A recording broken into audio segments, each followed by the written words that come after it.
I'm gonna be a Baptist preacher, well. So I don't never have to worry.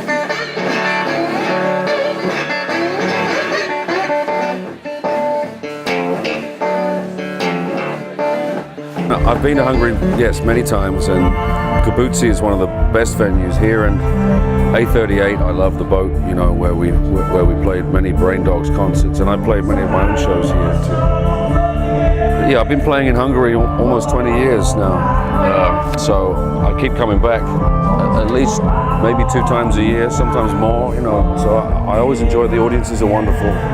The food is good, the wine is good. As a European guy being given great compliments in the blues genre, it's a lot of responsibility and pressure. I don't take it too seriously. I mean, sometimes people exaggerate, you know, to be nice, but yeah, the reviews have been very complimentary to me, so and I do appreciate them, but I try not to think about it too much, because then the pressure gets to you, you know, and can affect the performance. And always the performance and the audience on that night is the most important thing to me. So I try not to think about those things too much. No, I toured the US many times, and I recorded 3 albums in the US and Mississippi. And I had an all-American band for a few tours, the Mississippi Mudbloods.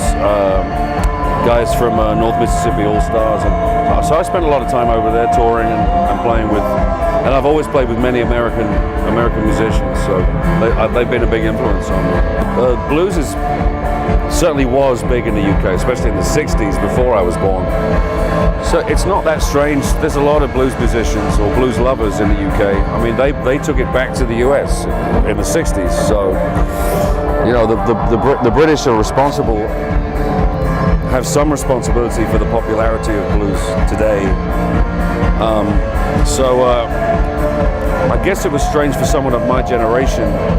It was kind of the generation before that were the big blues lovers. So yeah, there was no one else around my age when I started really that I knew that was playing blues. So, but I've always loved. I grew up listening to it. So it's in all music. It's in rock and roll and pop music. So yeah, it's normal to me. You know, there's plenty of young guys playing, young girls too. There's a lot around. I think it's growing, actually, with the younger generation. And you know, every 5 years there's always a new group of younger players coming up, especially in Europe, it seems.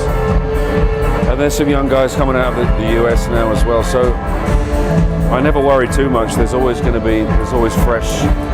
Now in Hungary it's great because there's plenty of young people in the audience. There's plenty out there today, different generations. In the UK it tends to be a very middle-aged people, which is a shame. But most of Europe you get young people, and I just can't. Well, I'm going again to Brazil this year. I was there last year, and there were 10,000 people, most of them under 40, wow. A lot of them under 30, and they were dancing to blues. Because blues is popular there with the younger people, so that's encouraging. That you know, it would be. I'm always trying to encourage young people to come to the shows in Europe because it's very important for the future, you know? And they love it once they see it, once they realised it's not mum and dad's music and old people's music, and it's actually fun and exciting. You can dance. Yeah, normally they come back. So yeah, I met with blues when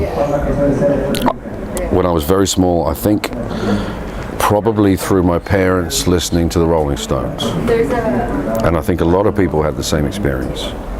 And I think I heard the Stones doing a blues song, and then I tried to find out where they got it from, and it was simple like that. So from music at home, my mum and dad were into rock and roll music, Beatles, Stones, Elvis, Buddy Holly, Chuck Berry, Little Richard. So that's from that. I have no idea. It's very nice of them to say I'm authentic. I would say I'm not, because I don't come from the blues culture where the music comes from. I'm really channeling or paying tribute to those people and my heroes, but I don't call myself a blues man. I would never give myself that title because I don't come from that background and culture. But I'm a huge fan of the music. and I hope I give absolute respect to it. But authentic, well, it's difficult because it comes from here. So if that's authentic, then yes, I'm authentic. I'm always 100% try and give everything to the audience on the night, and I will tonight. Hello, Óbudai, this is Ian Siegal. It's wonderful to be back again, and I hope to see many of you tonight. If not, I'll see you next time.